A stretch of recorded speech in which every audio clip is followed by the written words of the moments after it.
ดินเจ้าเองบ่แม่โอ้ใช้เฮือนเจ้าดังได้ชานะพูดแคมทาง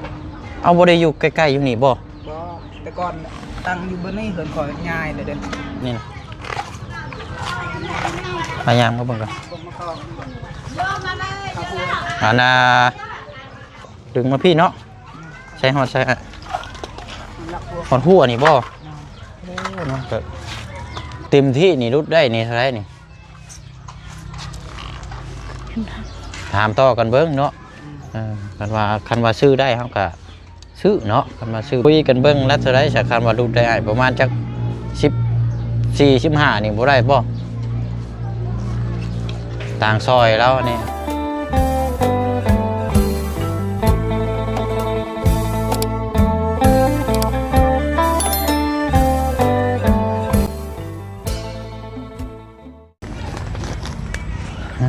เนาะเอาพี่น้องเนาะมาต่อกันในช่องหลักเลยก็ว่าได้เนาะพี่น้องเนาะในช่องของทางบัวเสียงเนาะพี่น้องเนาะคลิปที่แล้วก็เฮาได้เบิ่งน้ำกันเนาะเรื่องโซลาร์เซลล์แต่ว่ามันบ่ได้แล้วบัวเสียงจะไปเปลี่ยนมาให้เราเอาเป็นหลอดใหญ่นะพี่น้องเนาะก็เลยคลิปนี้เฮาสิไปเบิ่งที่ดินเนาะพาทางพลุง FC เฮาไปหาไปส้มบนน้ำกันเนาะเพราะว่าที่ดินพื้นนี้ก็ติดกับเฮือนของทางน้อง Honda เนาะหมองคุกข้าวนะพี่น้องแต่ว่าพี่น้องนี่สิเห็นดีน้ำบ่หรือว่าจังไดเนาะก็ฝากไปเบิ่งน้ำกันเนาะพี่น้องความกว้างความยาวแล้วเราสิขายให้เท่าไรเนาะเอาพี่น้องเด้อเนาะสบายดีและสวัสดีพ่อแม่พี่น้องน้ำกันอีกเนาะพี่น้องเนาะพบเจอกันอีกคือเก่าคือเดิมนะพี่น้องเนาะเอาการนี่แหละพี่น้องเป็นกำลังใจให้ทั้งแม่น้องเอิงเนาะหรือว่าแม่ห้างลูก4พี่น้องว่าง่ายๆเลยกันเพราะว่าเราบ่มีผัวเราเป็นแม่ห้างแล้วพี่น้องลูก4คนป้านี่ป้าแบบในระยะแบบ4คนได้เลยพี่น้องบริเวณว่าป้า1ป้า2แล้วก็จังมาเอา1เอา2อันนี้คือได้ผัวเดียวมีเดียวกันเป็นป้า4เลยเนาะป้าเดี๋ยวเราอยู่หรอกเนาะโอเคป้าพี่น้องเนาะเดี๋ยวตัดภาพเดี๋ยวเราจะไปเบิ่งน้ำกันพี่น้องเนาะป้าเดี๋ยวสิอันนี้พี่น้องจังคำมือกับจังไปเวียกต่อน้ำกันอีกเนาะไปเอาพี่น้องเนาะโอ้หมากยังอันนี้นะกระดังเฮาฮู้เด้อหมากหมากชมพูป่ะโดยโอ้ซอยนี่บ่ได้มาแต่หึงก็ได้พี่น้องใช่น่ะมันอยู่มองได้นะดินนี่ฮะดินนี่น่ะอยู่นี่ป่ะโดยอยู่นี่อันน่ะเดี๋ยวมาพี่ก่อนก็ได้แป๊บนึงแถวหัวพุ่นกระแม่นว่าเข้าไปในพุ่น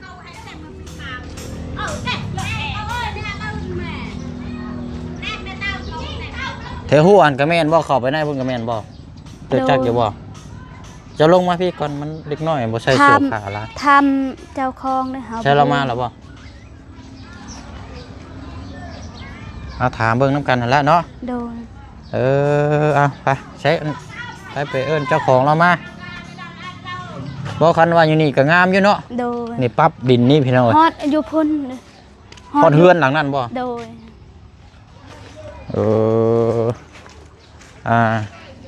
นี่พี่น้องไอ้นี่ทางมาเป็นบ่โดยทางไปทางออกทางเข้านะแม่นบ่อยู่นี่บ่โดยทางนี้นะก็ถือว่าโอเคอยู่ซะเนาะงามอยู่พี่น้องเอ้ยพาอยู่ทางออกนี่ก็ไทยเฮ็ดใหม่หมดเลยแล้วก็อันนี่ละมาอยู่นี่พี่ก็ได้ครับอยู่เนาะโดยฮอดก็อยู่นี่เลยไทยปั๊บเอาก็เฮ็ดหัวเฮ็ดหยังกับปุ๊เพื่อนใช่กับพอได้อยู่เนาะเอาอันนี้เฮาว่าเบิ่งนะพี่น้องแต่ว่าเฮาบ่ฮู้ว่าสิแนวใดเนาะผู้นี้บ่โดยได้เราใส่เสื้อก่อนก็ได้ถามเขาปู้นอนเฮือนหลังนี้ก็มีคนนอนอยู่บ่บ่มีเป็นเฮือนห้างบ่โดยนี่ก็ดินในซาวเขาเลยฮะดินในซาวเฮาดินหน้าซาวเจ้าโดยปลูกเฮือนเราปลูกเฮือนเลยฮอดอยู่เฮือนในซาวเฮาเลยคือบ่ขอซื้อน้ำหน้าซาวเจ้าซะบ่ลูกในซาวหลายคนเลย8 คนมีแต่ผู้ชายหมดมีแต่ผู้หญิงเนาะหลาย ผู้หญิงนั่งผู้นึง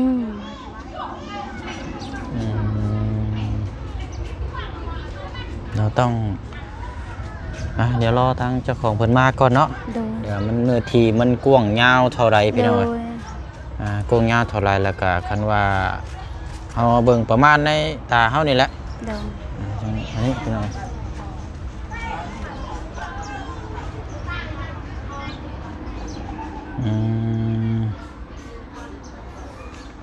ทางเที่ยวนี่มีจักเที่ยวอันทางจักเส้นซะนี่แม่นบ่เอิ้นทางเข้าทางออก นี่ก็ทาง ตัวนี้ก็แม่นบ่ โดย ทางนี้ก็ทางลักบ่ โดย อ๋อ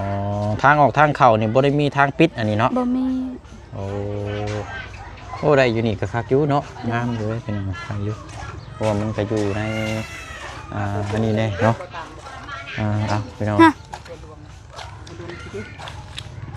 คือตามเนี่ยซะได้ตัว เดี๋ยวแป๊บนึงเนาะโอเคเอาสบายดีเด้อโอ้โดย อ๋อสบายเด้อ เนาะอันดินเจ้าเองบ่ แม่ โอ้ใช้เฮือนเจ้าดังได้ชัดนะ พุ่นแคมทาง เอาบ่ได้อยู่ใกล้ๆอยู่นี่บ่ บ่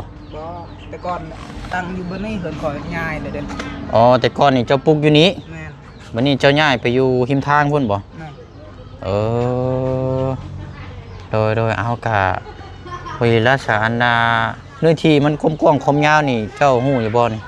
เขาก็ยังบ่ฮู้แหละ ฮอดใช้อันนี้นะ พวกซื้อ ฮะ ทานนี่ แล้วมันโค้งไปฮอดใช้อันนี้นะพยายามก็เบิ่งกัน บ่มาเข้า อันน่ะก้มหมกต้องหันเนาะก้มหมกต้องหันดึงไปใช้บัดนี่ดึงตรงลงไปนี้ นี่แม่ตั้งปอด อะไรอันน่ะโอ้อันมองเขายืนอยู่นี่โมเมนต์เนาะ แม่นพวกนี้ ไปเมนเอื้องย่างไปน้ำเล่าไปละไปดึงมาพี่ฮอดใช้นี่ฮอดนี่บ่ทางบ่ ให้หมู่ไปนะทางนี่ ฮอดอยู่นี่เนาะ โดย เสี่ยวมานี้พี่น้องเลยอันน่ะประมาณเดี๋ยวเลยโอ้บุฮอดเนาะ10 เมตรชับอันนี้เนาะประมาณ9นี่แหละเอาได้อยู่จากบนพี่น้อง9ประมาณ9ดึงมาพี่เนาะใช้ฮอดใช้ หลักพวก หอดหัวนี่บ่เนาะประมาณเท่าไรพี่น้องเดี๋ยวเพิ่งในสายตานี่ก็สี1 2มองละหัวนี้เนาะ1 2 3 4 5 6 7ประมาณ8คูณ9เนาะ แนวก็ได้ถาม 8คูณ9ได้อยู่อันยับขึ้นไปพุ่นก็แม่นดึงไปที่เนาะ เจ้า คันว่าปลูกเฮือนกับแบบว่าได้อยู่ประมาณ4คูณ3 มันสำเพิ่นลำตัวนี้ 4คูณ3นี่อยู่หลังนี่พี่น้อยนี่ชำเพื่อนหลังนี่ด้านนี้ทางห้างนี่ได้อยู่นี่ชำนี่ประมาณ4คูณ3แหละนี่แหละเนาะดินของเจ้าเลยนี่เนาะ แม่น แต่ว่าบ่ได้อยู่แล้วปัจจุบันนี่เนาะ แม่น ก็เลยอยากขายบ่ ขายแล้วน้องพออยากอยู่นะก็มีเด่นแต่ตอนเดียวนี่แหละแม่เนาะ โดยก็ได้อันได้ฉบับนี่คันว่ามีเวลายังเอาเม็ดมาแทกเนาะไม่ใช่มีเม็ดอยู่ในรถนะแต่ว่าเอาเบิ่งในสายตาก่อนประมาณ10ใช่พี่น้องเอ้ยพอดีได้อยู่10คูณ8 ขายแล้ว 10คูณ8เนาะไอ้เนาะ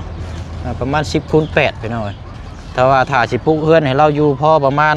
3คูณ4นี่ก็ผู้ดีงามเนาะไอ้เนาะทำนี่เนาะข้างหลัง แม่นพอดีแล้ว ปลูกข้างหลังไปพุ่นข้างหน้าก็ยังเดือลายอยู่เนาะได้อยู่พอดีพองาม โดย มักอยู่บ่อยู่นี่นะ มัก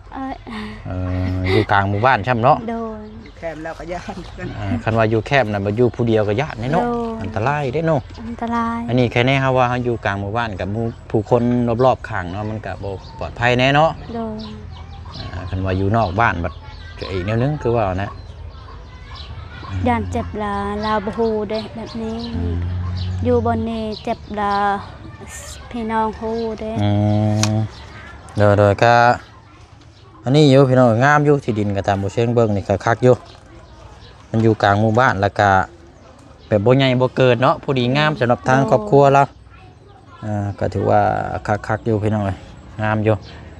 อันทั้งแม่น้องเอิงนี่ว่างามอยู่เนาะเจ้าเนาะ โดยงาม เอ สำนี้แหละงาม อันนี้ได้พี่น้องเอ้ยอันนี้สวนของพริกเจ้าบ่นี่กะ ส่วนเขานี่เราเฮ็ดสวดคือเราดินคอย แต่ว่าถ้าเฮามีการซื้อขายแล้วก็เฮาดื้อมากก็ได้เนาะ โอ้โหนั่นไข่งามช่ำบ่ยังน่ะ ยุง เอาต้มยุง เอากะ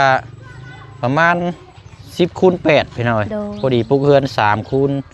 หรือว่า4 คูณ 5ก็ได้อยู่เนาะ ได้สมัน 4 คูณ 5พอดีงามพี่น้อย3 คูณ 4นี่ยังว่าน้อยพอดีเอา4 คูณ 5นี่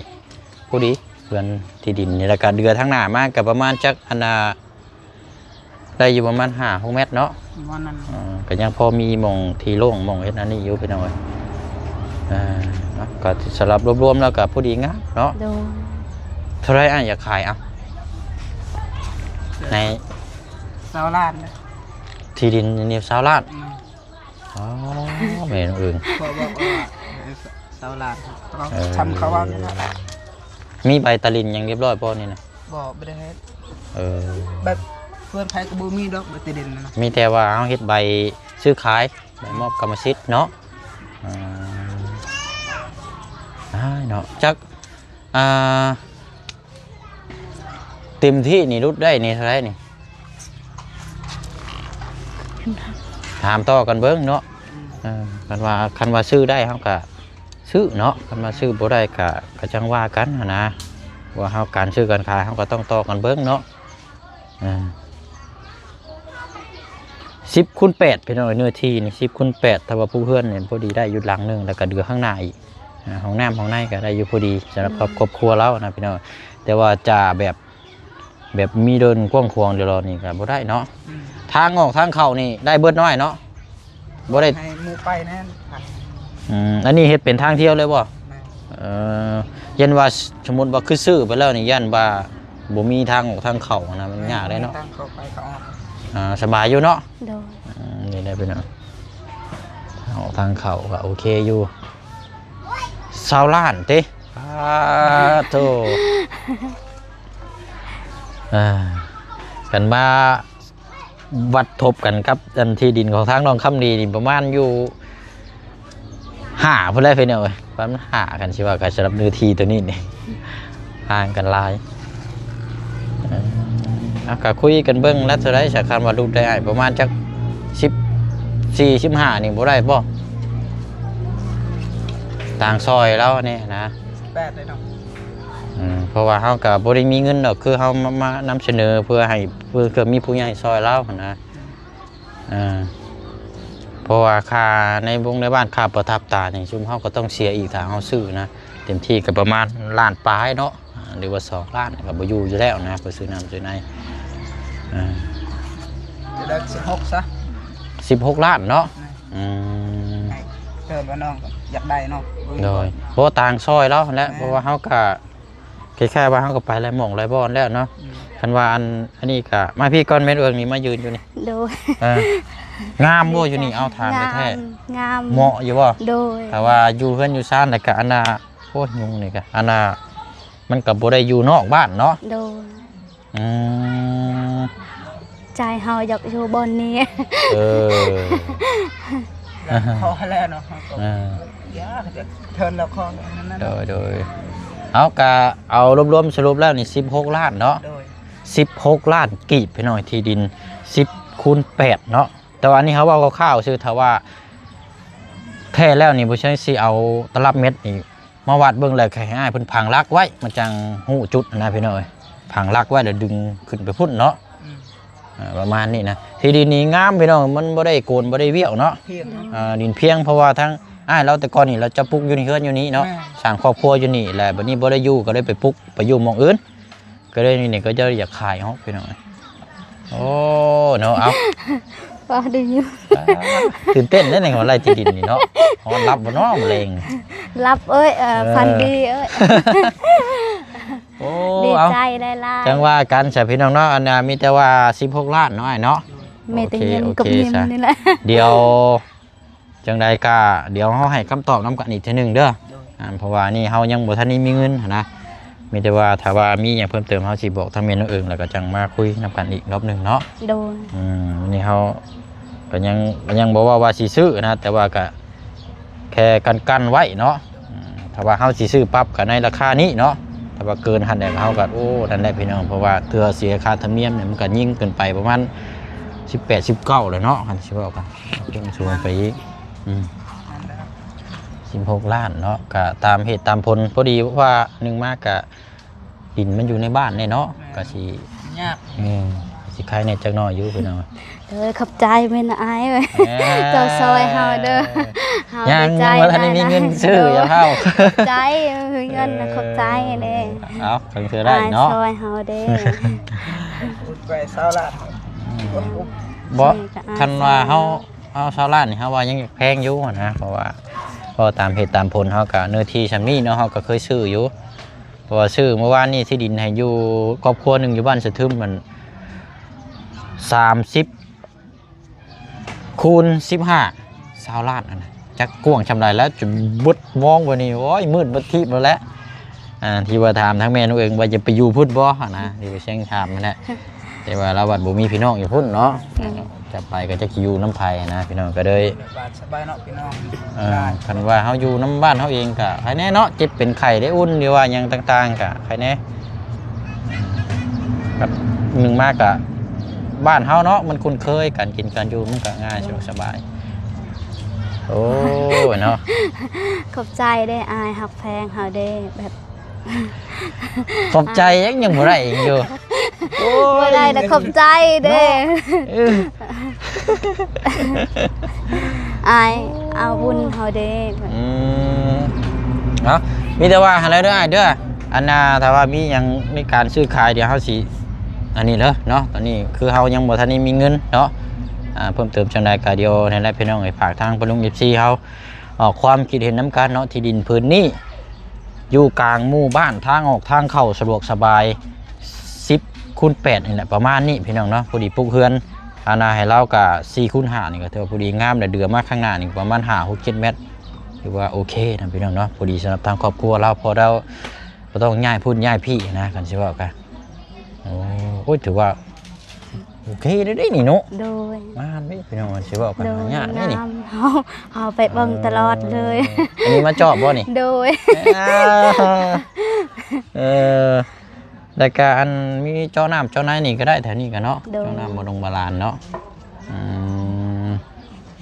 โอเคเอาสาขอบใจได้ละไอเด้อเอาอยู่ดีไม่แห้งโดยเอาเดี๋ยวถ้าเพิ่มเติมจังใดเดี๋ยวสิแจ้งทางแม่น้องเอิงเด้อ โดย ไปน้องเอิงเนาะไปเดี๋ยวย่างเราไปพูดอีกก่อนบ่านี่นี่ละนี่ที่เราก็สิดึงมาพี่ละประมาณนี้แหละพี่น้อง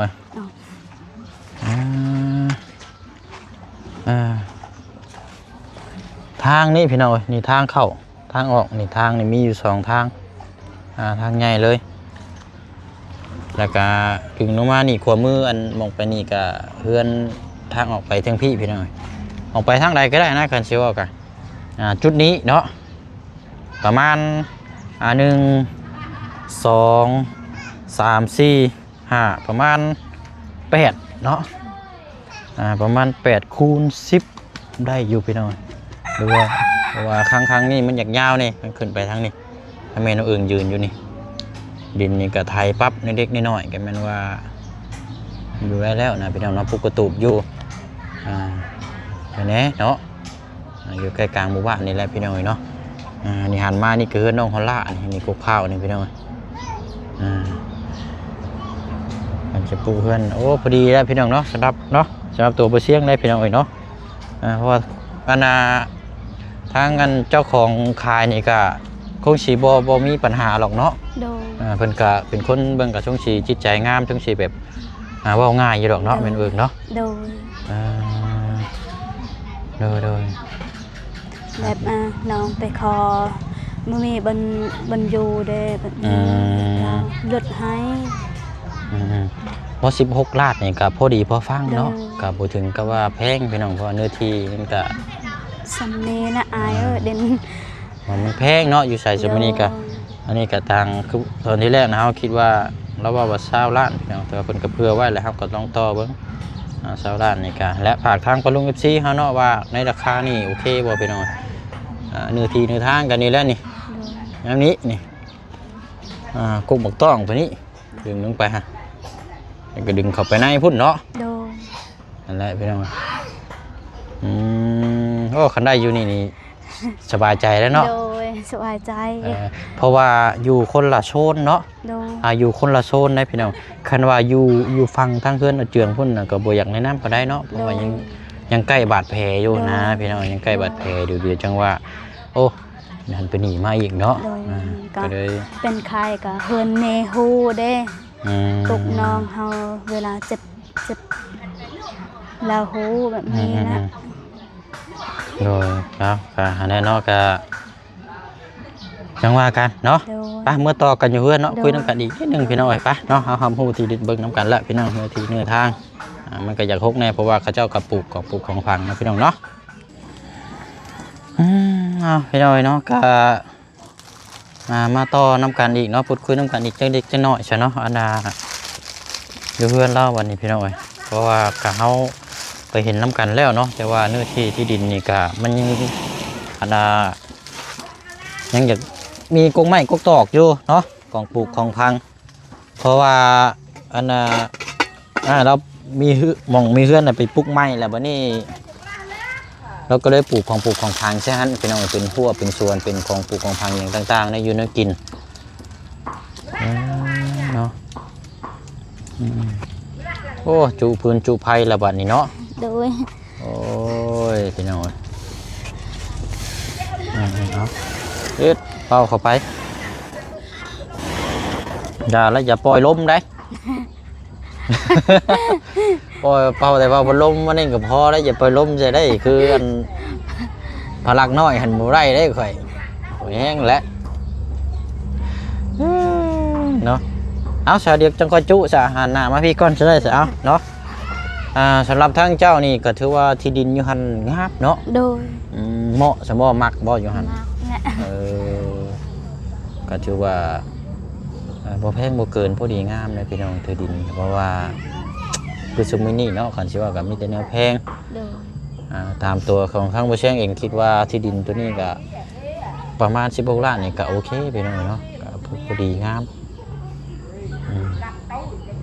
ตัวอยู่ไสนี่ก็บ่มีแต่พี่น้อง20-30ล้านพุ่นละแต่ว่านี่ก็ตามเหตุตามผลเนาะเบิ่งที่ดินที่ทางก็สิมันอยู่ในราคาประมาณนี้นะพี่น้องสำหรับตัวบ่เชียงเด้ก็เอาฝากทางปะลุง FC เฮาออกความคิดเห็นนํกันเนาะสำหรับทางที่ดินพื้นนี้พี่น้องว่าสิเหมาะบ่สำหรับทางแม่นเอิงสิอยู่หัน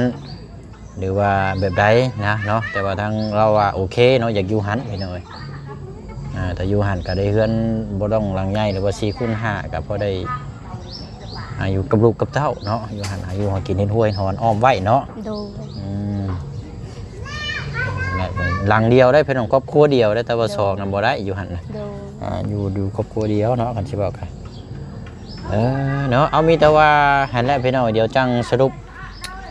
นับกันอีกทีนึงเนาะเพราะว่าทางแม่เพิ่นฝากเงินมาให้ทางบ่เชียงถ้าว่าน้องผัดไส้โอนมาให้นั่นก็400ดอลลาร์แล้ววันนี้บ่เชียงไปซื้อหลอกไผ่เนาะเพราะว่าตัวน้อยนั่นสิไปเปลี่ยนเพราะมันบ่ฮู้นะพี่น้องไปสิเทิร์นเอาหลอดใหญ่นั่นหรือว่าประมาณจัก4-5แสน5แสน6แสนนี่แหละเนาะเดี๋ยวแจ้งเบิ่งนับกันอีกทีนึงเรือจังหันแล้วเนาะเรือจังหันแล้วบ่เชียงจะเก็บไว้แต่ว่าพี่น้องเห็นดีน้ำจะเปิดสมทบซื้อที่ดินให้เราแล้วพี่น้องเนาะอันนี้ก็ตามจุดประสงค์ของทางแม่ใจดีเนาะเพิ่นว่าแล้วแต่ทางโปรเชียงคิดเห็นดีแนวใดเนาะเพราะว่าเฮาคือสุดตอนนี้ก็สำหรับทางแม่น้องเอิงนี่ก็บ่มีหยังแล้วนะพี่น้องเรื่องอาหารการกินข้าวน้ำซ้ำปลานี่ก็คือเห็นน้ำกันแหละเขาก็ตั้งเท่าไรสอบเนาะ โดย ก็เลยอยากให้โจก่อนคือถ้าว่าซอยเราได้ก็มีแต่ซอยเรื่องที่ดินนะพี่น้องซุ่มที่ดินให้เราแล้วก็แม่นว่าตามนั้นแล้วบัดนี้พี่น้องเนาะบ่มีเฮือนหรือว่าปกติพอให้เราอยู่กับลูกกับเต้าก็เป็นของตัวเองก็สบายบัดนี้เนาะ ก็แล้วพี่น้องเนาะเอาฝากทางปะลุง FC เฮาเอาความคิดเห็นนํกันเด้อพี่น้องเด้อเนาะสำหรับทางที่ดินพื้นนี้เนาะพี่น้องเนาะป้าสามีแต่ว่าหั่นละอันนามื้อเจ้าสิไปใช้มื้อแต่เช้า ไปเสียยานะ กลับมาจักโมงบัดนี้ มา11 โมงนะ เพราะว่าบ่เชิงสิได้เอาหลอกโซลาร์เซลล์มาให้อะนะ โดย แล้วก็สิมาพูดคุยนํกันอีกเทื่อนึงเนาะ โดย ส่วนหม่องเก่าพุ่นบ่ โดย เอาสาพังเบิ่งคันว่ามันน่าเป็นจังได้อาจจะได้บุกไปสวนพุ่นก็ได้เนาะ โดยให้เซียวไปนำละ เอาไปเสียวไปแท้บ่มื้อน่ะ โดย คันว่าไปน่ะบ่เชิงสิไปเด้อ โดย ไปสิให้ทั้งลูกชายเจ้าน้องอาเทิงน่ะพาไปคือเก่า โดย เนาะ โดย โอเคสพี่น้องเอ้ยโอ้บ่แล้วก็มื้อนี้บ่ได้ข้ามไปทางบ้านแก้งดวงในเลยพี่น้องเด้อฟ้าฝนตกมื้อนี้ตกเอาแท้ว่าก็เลยทำให้ทางขึ้นไปนั่นบ้านนั่นมันรถใหญ่เข้าไปบ่ได้พี่น้องเอ้ยมันมืดเนาะมื้อนี้ก็เลยโจ้บอกให้ทางสร้างเพิ่นบอกว่าบ่ได้เข้าไปเขตของทางประตูพันดออะไรพี่น้องกำลังปลูกสร้างเฮือนอยู่มีแต่ว่ามื้ออื่นเนาะบ่เชิงสิแกตีนเสาไปไว้ได้ตีนเสาไปไว้แล้วก็น่าจะเป็นมื้อวันอาทิตย์เนาะตามที่พอเพิ่นแจ้งมาทางบ่สร้างมาถามทางครอบครัวเราปลูกมันน่ะมื้อย่อเฮือนย่อซ่านนะพี่น้องเนาะน่าจะประมาณนี้พี่น้อง